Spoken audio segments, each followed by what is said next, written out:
बोलिए सद्गुरुदेव की जय। साहेब की। क्या हुआ वेदों के पढ़ने से न पाया बोध को, आत्मा जाने बिना कोई ज्ञानी कहलाता नहीं।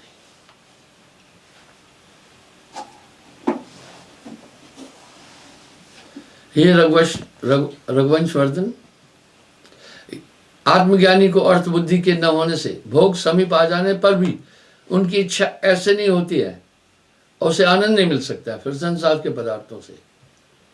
जैसे चित्र में किसी फूल पर भौरा फूल समझकर मंडराता रहे, लेकिन उससे वो रस और वो महक नहीं मिल सकती है। इस प्रकार जगत रैन के सपने की तरह प्रतीत होता है। जैसे स्वप्न देखने वाला तब तक स्वप्न को नित्य और सत्य मानता है जब तक निद्रा में है, इस तरह समस्त जीव एक अज्ञान निद्रा में है। ये निद्रा तब भंग होती है जब आत्मबोध हो जाता है। यही वशिष्ठ जी कह रहे हैं।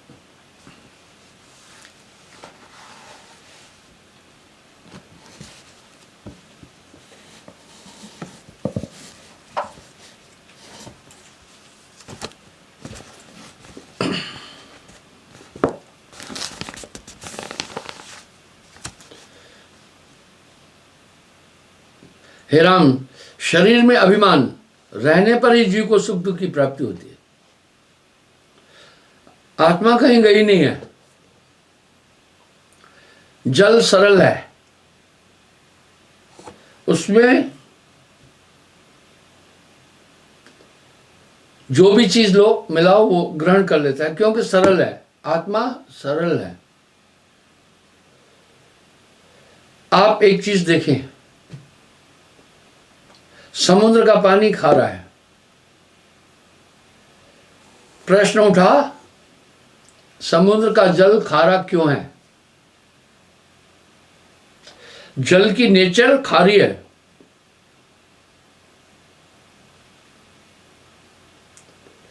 जल की जो वृत्ति है खारी है। अधिक ठहराव के कारण समुद्र का जल खारा होता है।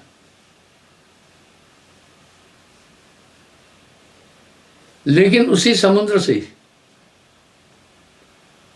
बड़वा नल की प्रक्रिया होने पर जो जल वाष्पीकृत हो जाता है वो खारा नहीं होता है। इसलिए सीपी, पपीहरा बाकी सब जल को अध्रुव मानते हैं। वो केवल स्वांतिका की बूंद को ग्रहण करते हैं। इस प्रकार एक आत्मज्ञानी बाकी सभी आनंदों को, विषयानंदों को पीड़ादायक मानता है। वो केवल आत्मानंद में ही स्थित रहता है। वशिष्ठ जी से एक सवाल किया था राम जी ने कि वीतव ऋषि इतना समय जब समाधि में रहा तो नरभक्षी पशुओं ने उसके शरीर को क्यों नहीं खाया?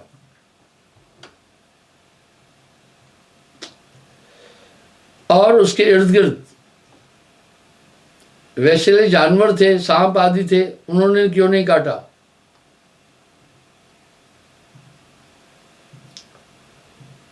दूसरा, उसका जीवन कैसे सुरक्षित रहा?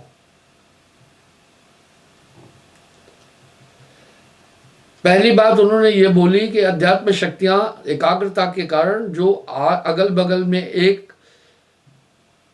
सुरक्षा चक्र बन जाता है, उस सुरक्षा चक्र का एक महात्म होता है। विपदा और ऐसी खतरनाक चीज पास ही नहीं आएगी, उनका मन ही नहीं करेगा उधर आने का, वो वहां से हट जाएगी। इसी प्रकार नामदान के बाद आपको एक सुरक्षा चक्र मिलता है, बशर्त आप नियमों का पालन करते चले।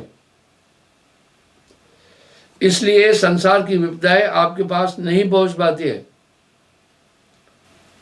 अद्भुत नाम सदा रखवाला, वो एक कवच है। बोला इसलिए विश्व को नरभक्षी पशु नहीं खा पाए, उसके पास नहीं आ पाए नाम के प्रभाव से। दूसरा, जीवन कैसे रहा, इस तथ्य को भी समझना।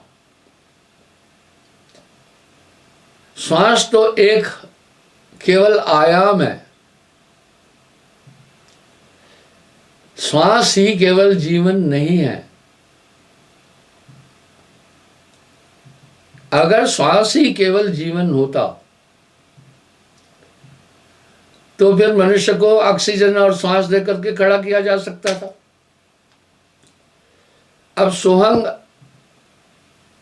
आप तथ्य समझना। इसलिए आपकी आत्मशक्ति श्वासा को वर्णन करती है। जब आपकी आत्मा श्वास को वर्णन करती है और शरीर में फैलाती है, तब ये शरीर सजीव है। हम सब ये जान रहे हैं और इस सिद्धांत को मान भी रहे हैं कि हमारी आत्मा ही शरीर का संचालन करती। शरीर जड़ है, लेकिन आत्मशक्ति के कारण से ये कैसे प्रचलित हो रहा है, जैसे किसी शीशे में सूर्य का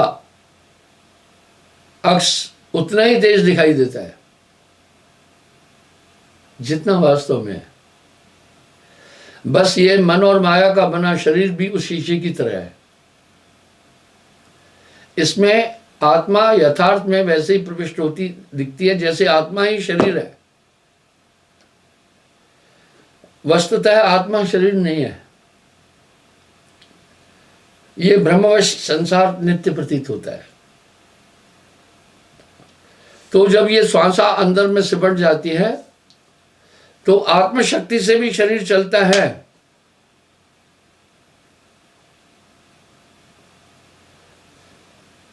मैंने इस पर कल भी बताया था।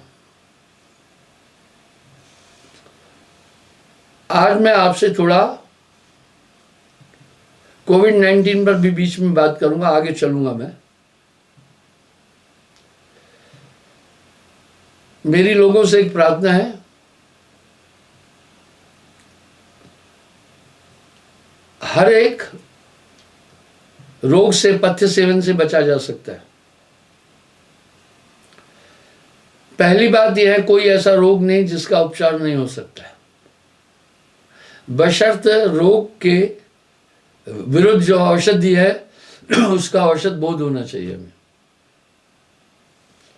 ऐसा कोई रोग नहीं है जिसका उपचार नहीं हो। इसलिए मैं 7 चीजें बता रहा हूं, थोड़ा उसका ध्यान रखना, उससे आप अपने को सुरक्षित रख सकते हैं। ये महामारी भयंकर रूप से फैली हुई है। आपको ध्यान होगा, जनवरी 2020 में मैंने सत्संग में एक बात कही थी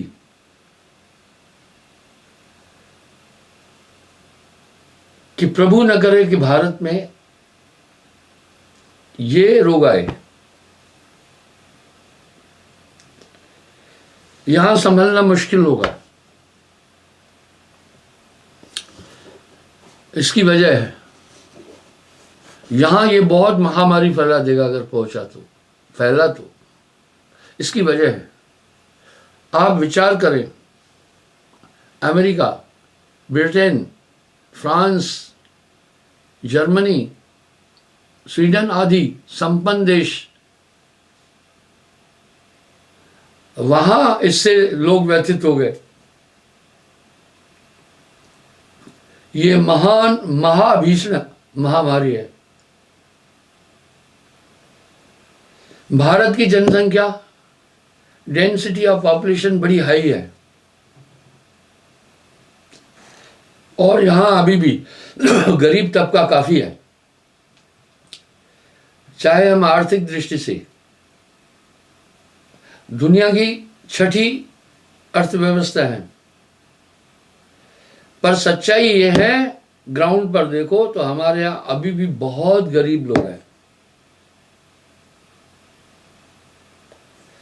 इसलिए इस रोग से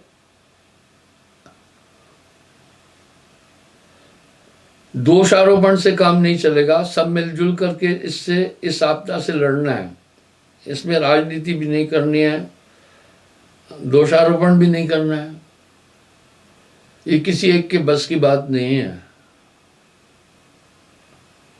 इस समय त्राहम त्राहम हो रहा है पूरे देश में। यहां पब्लिक बहुत ज्यादा है, 130 करोड़ लोग हैं, डेंसिटी पॉपुलेशन भी बहुत घनी है।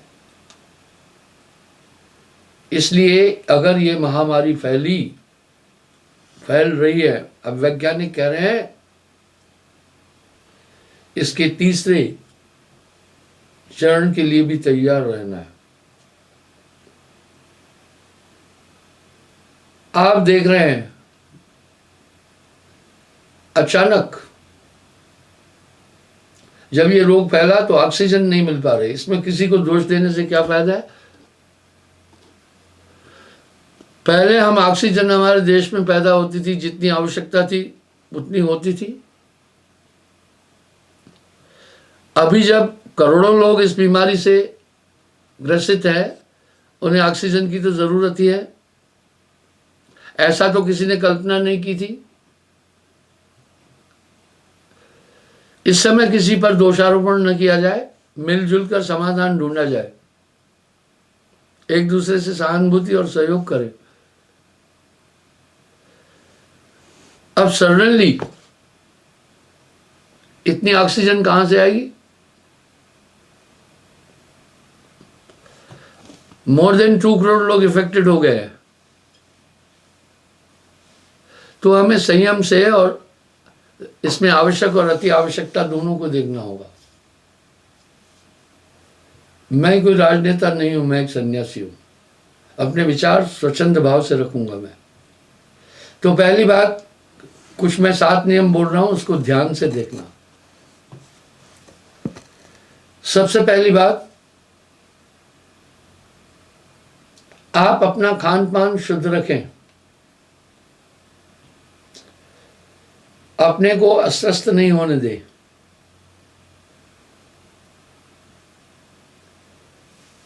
जो डाइजेशन में सहायक चीजें हैं उनका इस्तेमाल करें, जो गरिष्ठ है उसको न खाएं। जैसे आपका डाइजेशन सिस्टम इफेक्टेड होगा, इम्यून सिस्टम कमजोर हो जाएगा, वैसे ये बीमारी ज्यादा मारेगी।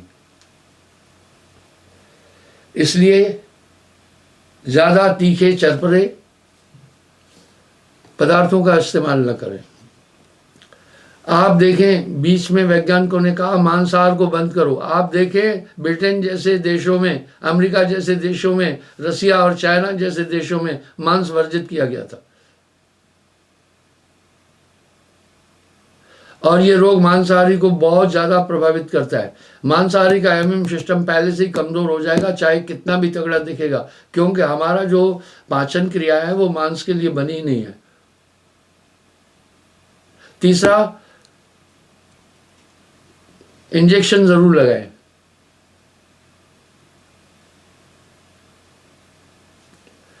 भोजन में आप अवश्य हींग का इस्तेमाल करें, वो एंटी वायरस है, जरूर करें।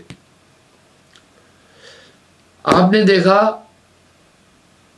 कोरोना का टेस्ट गले और नासिका से कर रहे हैं। नीम का दातुन आप करें और गला नीम के दातुन से साफ करें, वहां कोई वायरस रुक ही नहीं सकेगा। फिर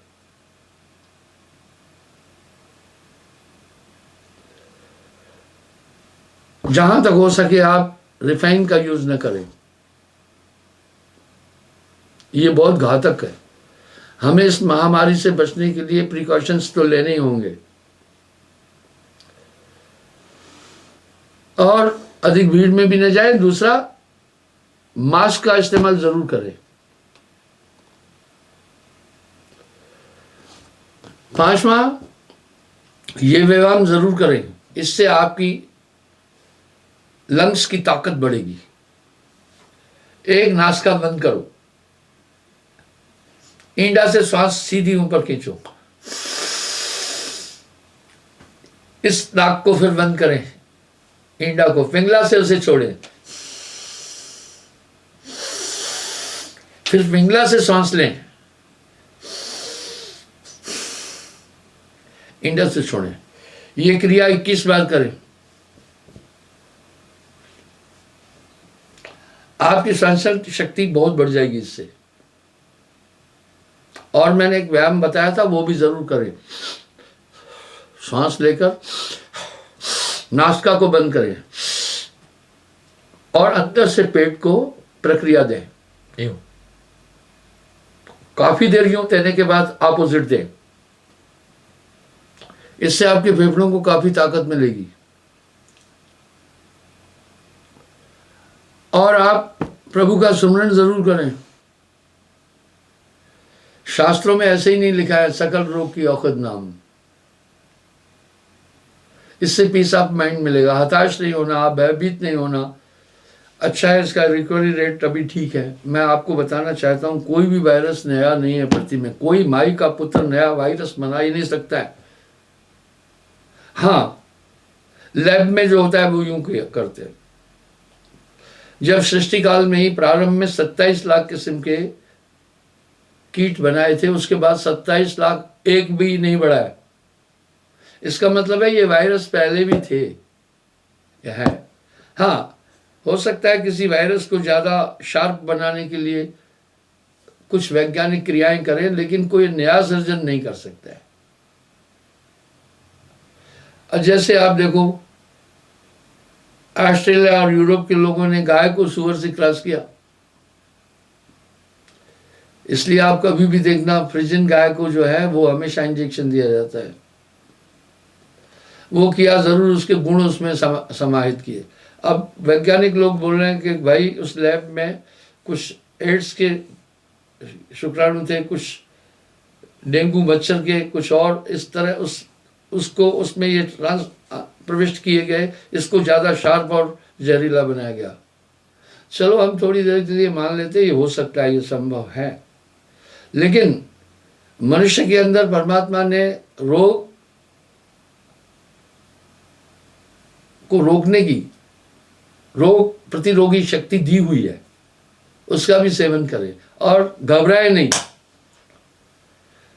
बुखार तो आता जाता रहता है, थोड़ा बुखार हुआ आप भयभीत हो गए, उस भय से फिर रोग बढ़ जाएगा। जो आपकी जीवन की इच्छा शक्ति है उसको आप बिल्कुल भी सरेंडर नहीं करें।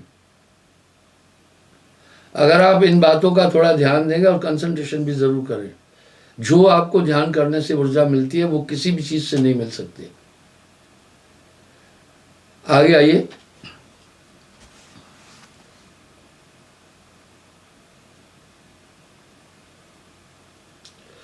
जिस प्रकार चंद्रमा का एक निर्मल स्थान और स्थिति है, उसे देखने से सुकून मिलता है, लेकिन किसी फिल्म में, किसी शूट में किए हुए में अगर देखेंगे तो नहीं मिलता है। इस तरह से ये पूरा संसार एक चलचित्र के समान है, ये पूरा स्वप्न है। राम जी को वशिष्ठ मुनि बता रहे हैं।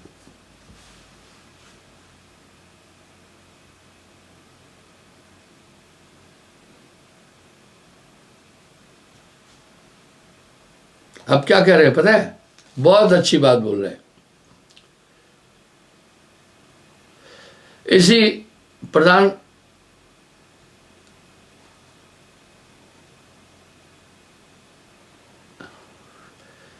प्रधान हृदय की सहायता से बलपूर्वक संबित मात्र की ओर चित्त को लगाएं, तभी प्राणों का स्पंदन रोका जा सकता है। वाह, क्या यहां क्या बोल रहे हैं? आप गौर करें शब्दों पर। मैंने कल या परसों भी कहा था कि इस तरह प्राणायाम करने वाला एक योगी काफी देर तक सांस क्यों रोकता है? प्राणों का जो स्पंदन बाहर से रोक लेता है, अंदर से उसकी प्रक्रिया स्टार्ट रखता है। यही वशिष्ठ जी कह रहे हैं। आपको ध्यान होगा, मैंने पहले भी एक बात बोली थी, जब तक आपकी श्वासों का आवर्तन परावर्तन बॉडी में हो रहा है तब तक आप एकाग्र नहीं है। यही बात वशिष्ठ जी कह रहे हैं।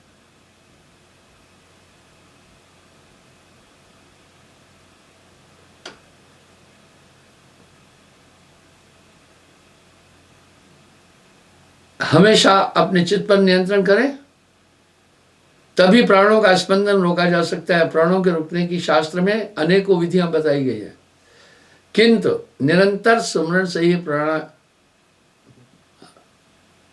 प्राणों का निरोध किया जा सकता है।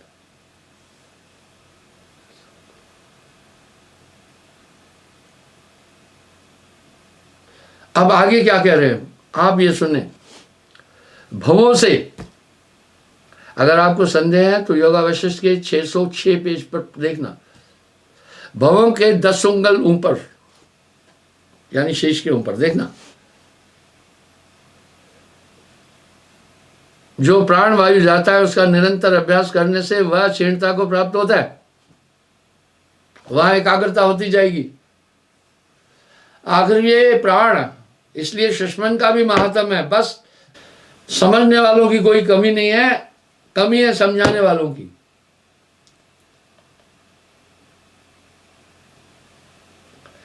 कमी है समझाने वालों की।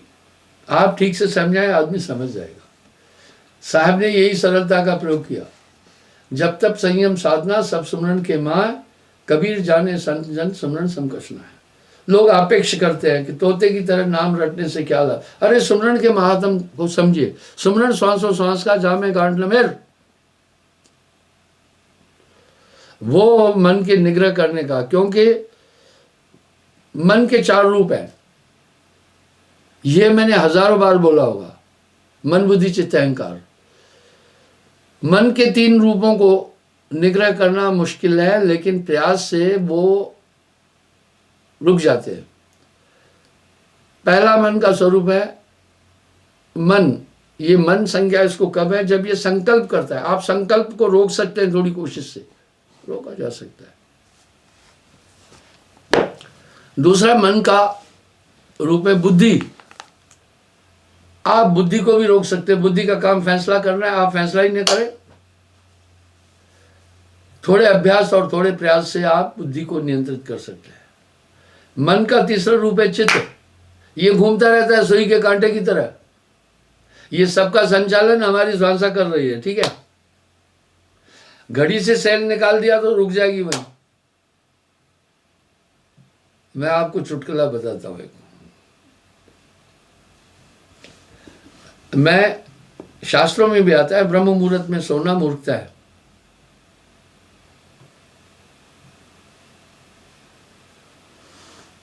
मैं 3 बजे से पहले जागता हूं। शास्त्रों में भी ये लिखा है, ब्रह्म मुहूर्त के समय जब आदमी ध्यान या सुमरण करता है उसको बहुत बड़ी शक्ति मिलती है। इसलिए ब्रह्म मुहूर्त में वेदानुकूल राक्षस सोते हैं। जो नर हैं, जो बुद्धिजीवी हैं, जो मानव हैं, वो नहीं सोना चाहिए। इसका महात्म पक्षी भी जान जाते हैं। तो एक दिन, अभी 4-5 दिन पहले की बात है, सामने घड़ी थी। आप देख रहे होंगे, मैं प्रवचन करते समय कुछ ऊपर देखता हूं, वो घड़ी की तरफ देखता हूं, समय कितना हुआ। मुझे 40 मिनट प्रवचन करना ही करना है। इससे 2 एपिसोड बनेंगे। ये जो लाइव प्रोग्राम चल रहा है, इसके काफी एपिसोड कई सदियों तक चल सकते हैं। तो मैंने घड़ी में देखा 2:30 बजे है। मैंने कहा थोड़ी देर विश्राम और कर लेता हूं। तो थोड़ी देर में सोया। जब फिर मैंने देखा घड़ी में 2:30 बजे है, तो मैंने सोचा शायद मैं सोया नहीं, ऐसा आभास हुआ। लेकिन जो शरीर की रवायत बनी हुई थी 3:30 बजे उठने की, वो मुझे फिर नींद नहीं आई मुझे। मैंने फिर 10-15 मिनट बाद फिर देखा तो सुई वही थी। इसका मतलब ये था सेल खत्म हो गया। मैं जान गया घड़ी रुकी हुई है। इसी तरह जब श्वास का निग्रह हो जाता है, फिर पूरी बॉडी की एक्टिविटी रुक जाती है। आपको मैं एक बात बताना चाहता हूं। तो मन का चौथा रूप है अहंकार। अहंकार है क्रिया, और जब तक श्वासा का निग्रह नहीं होगा अहंकार खत्म नहीं होगा। तो एक आदमी ने कहा फिर तो गुरुजी हम संसार में डूब जाएंगे, हम तो इतना कुछ कर ही नहीं पा रहे। मैं बोला नहीं, तो आपके पास उसके बाद विकल्प है। विकल्प क्या? अन्य साधन। जैसे भाई आइडेंटिफिकेशन के लिए सबसे सॉलिड अगर कोई चीज है तो वह है पासपोर्ट। इसलिए विदेशों में जो हमारे नागरिक जाते हैं अन्य आइडेंटिफाइड आइटम को, आधार कार्ड, अन्य कार्ड को नहीं स्वीकार करते, ओनली पासपोर्ट। क्योंकि वो बहुत बारीकी से छानबीन करके बनता है, अगर वो गलत हुआ तो बहुत लोग फंसेंगे। उसमें तो विजिलेंस वाले भी आ जाते हैं, एसपी भी आ जाता है और तहसीलदार भी आ जाता है, बाकी सब आ जाते हैं। इसलिए उसका डिटेल में जांच होती है। और सबसे बड़ा, लेकिन उसका विकल्प फिर क्या है देश में? चलो भाई आपके पास आधार कार्ड अगर अभी नहीं है तो ड्राइविंग लाइसेंस दिखाओ। ड्राइविंग लाइसेंस भी नहीं है, राशन कार्ड दिखा दो। राशन कार्ड बनते जाते हैं, ड्राइविंग लाइसेंस बनते जाते हैं, जिसका नहीं बनता है वो आसाम से जाकर बना लेता है।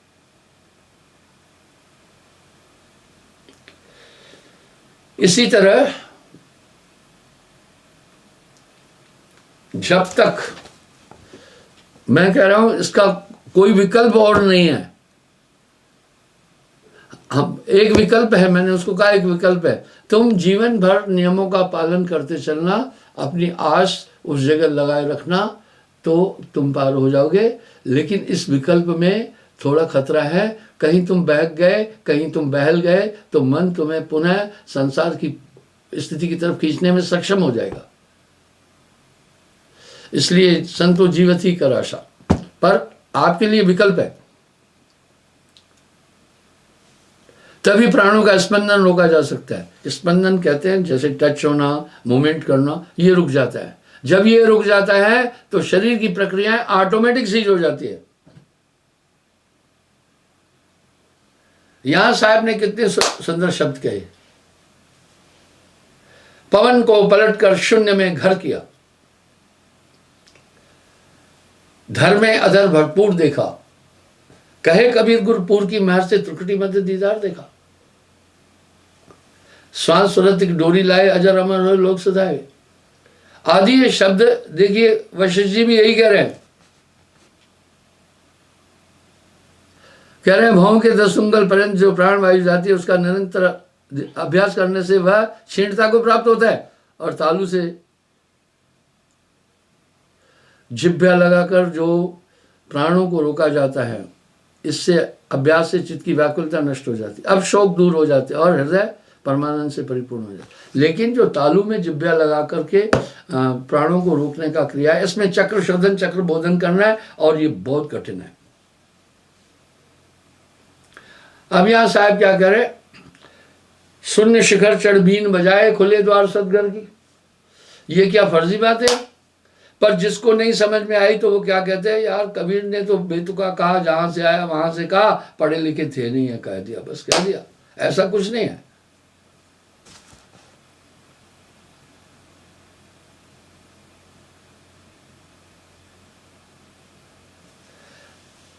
राम जी कह रहे, हे गुरुदेव, चित्त के उपशम को रोकने वाली युक्ति तो आपने कह दी, आप कृपा करके मुझे, यानी सीधी सी बात है। यहां साहब का शब्द बड़ा सटीक है।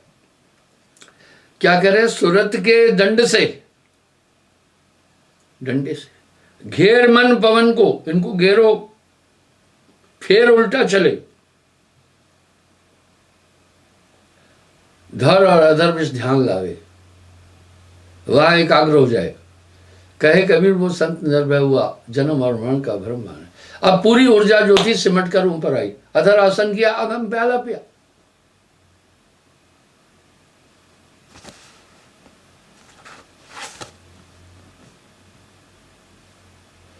सम्यक ज्ञान में हे राम सर्वत्र केवल एक आत्मा दिखाई देती है, बाकी सब स्वप्न लगता है।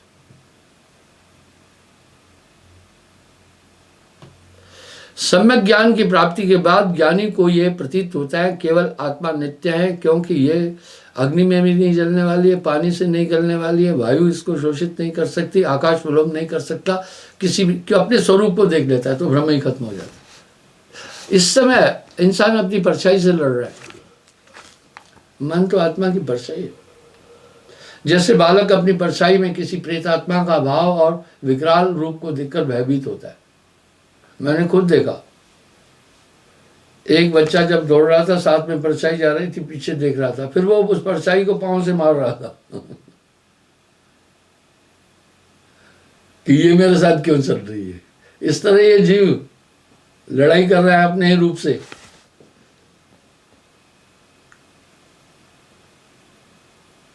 इसलिए वो अपने स्वरूप में स्थित हो जाता है। पलट वजूद में अजब विश्राम है, होए मौजूद तो समझ आए। और असम्यक ज्ञान जगत में द्वैत बुद्धि उत्पन्न करता है। सम्यक ज्ञान से सर्वत्र एक आत्मा दिखाई देती है। जो पुरुष आत्म तत्व में स्थित हो जाता है वह फिर दीन अवस्था को प्राप्त नहीं होता, उसे भोग विचलित नहीं कर सकते, वो फिर भूलता नहीं है अपने स्वरूप को। यहां ब्रह्मानंद जी ने, वो फिर मरता भी नहीं है। ब्रह्मानंद जी ने एक शब्द कहा, साहिब है जिनके हृदय में से कुछ कार्य करे न करे, कार्य होते चले। जा नाव मिली जिनको जल अंदर, इसका मतलब है ब्रह्मानंद जी तो काफी पहले हुए, उनको पनडुब्बी का कैसे पता चला? आप देखें भारत में कितना विज्ञान था। क्या कह रहे हैं? नाव मिली जिनको जल अंदर, जल के अंदर की नाव यानी पनडुब्बी। बाव से नीर तरे न तरे, हवा। पहले आप देखो प्राचीन काल में पर्दे लगाते थे जहाजों में बड़े बड़े, वो नाव उस हवा के द्वारा चलती थी। जब विपरीत दिशा की हवा चलती थी वो पर्दा खोल लेते थे। तो ब्रह्मानंद कह रहे हैं जिसको पनडुब्बी मिल गई उसको हवा की जरूरत नहीं है।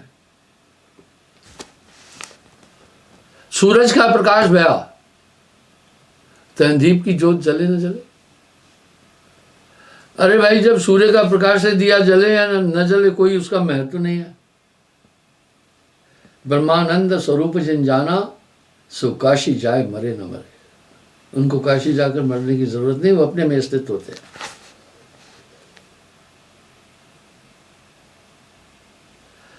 उसे दीन अवस्था फिर प्राप्त नहीं होती है, उसे भोग विचलित नहीं कर सकते हैं। जिसको सब स्थान पर एक आत्मा दिखाई देती है वही सम्यक दर्शी पुरुष है। सब में आत्म रूप पहचान। वाह, नानक देव जी की वाणी है। हे रघुवंशवर्धन, ज्ञानवान पुरुष को अर्थ बुद्धि के न होने से भोग समाप्त हो समीप आ जाने पर भी उनकी इच्छा ऐसे नहीं करती जैसे चित्र लिखित कमल के समीप भौरा आ जाने पर भी उसके रस को पान नहीं कर सकता। सीधी बात क्या कह रहे हैं? आत्मज्ञानी संसार के विषयों में रत होकर भी आनंद नहीं प्राप्त कर सकेगा, अंदर बना ही रहेगा कि ये सब मिथ्या।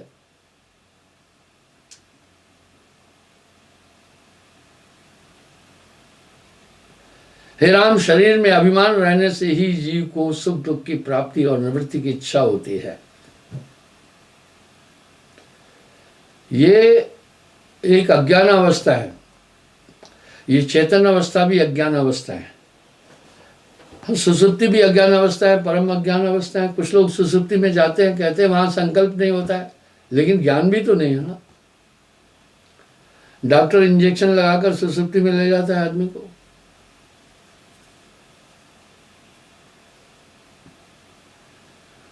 इस तरह स्वप्न अवस्था तो भ्रमांक है ही है, इस तरह ये अवस्था भी भ्रमांक है। फिर कुछ लोगों ने तुरीय प्रज्ञावस्था की प्राप्ति की, वो भी भ्रमांक है। उसमें वो आंतरिक दृष्टि से कुछ देखता है, अब अभी से चेतना 1000 गुना बढ़ती है, पर साहब कह रहे हैं वो भी भ्रमांक है। उसके बाद फिर पांचवी भूमिका है तुरीयातीत, जिसे महाप्रज्ञा कहते हैं। वो केवल योगेश्वर उस अवस्था को प्राप्त होते हैं, वहां समय नहीं रहता है। आपने सुना होगा शिव जी 4 युग की समाधि कर रहे, ये उस महाप्रज्ञा अवस्था में जाते हैं और विज्ञान देही को प्राप्त करते हैं। लेकिन वहां भी आगे साहब क्या कह रहे हैं, इसके आगे भेद हमारा जाने का कोई जानन हारा, कहे कबीर जाने का भाई, जा पर कृपा सदगुरु की हुई।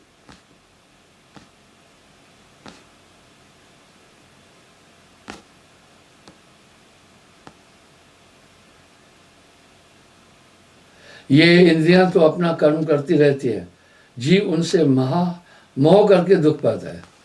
आंखों की वृत्ति है देखना, वो देखेगी देखेगी। कानों की वृत्तियां हैं सुनना, चाहे आप नहीं सुनना चाहें किसी की बात, ये सुन लेंगे। नासिका की वृत्ति है गंध को ग्रहण करना, आपके न चाहने पर भी ग्रहण होगी। जीव उनसे मोह करके दुख पाता है। बड़े आश्चर्य की बात है, संसार में सब पदार्थ क्षणभंगुर हैं। जो जीव देह से मोह करते हैं वे महान दुख पाते हैं। मूढ़ जीव इंद्रियों के कर्म को अपना कर्म समझता है।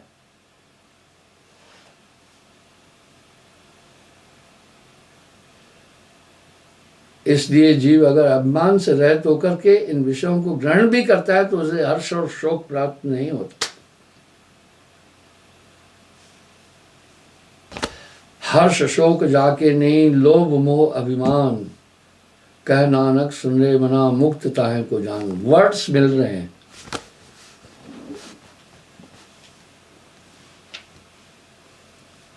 हे राम, जिन्हें ज्ञान प्राप्त हो गया वो ये जान गए सब दुख मन से ही प्राप्त होते हैं। हे मन, तू बेताल की तरह जीव रूपी बालक को दुख देता है। जब जीव अपने स्वरूप को पहचान लेता है तब उनको कुछ भी नहीं बिगाड़ सकता। तू माया मात्र है। मैंने बताया था ना कि मैंने एक को कहा भाई तू भोजन खा रहा है, या तो कहा ये पागल हो चुका है। मैंने कहा ये तू नहीं खा रहा है, क्योंकि मैं अपने शुद्ध स्वरूप में स्थित था।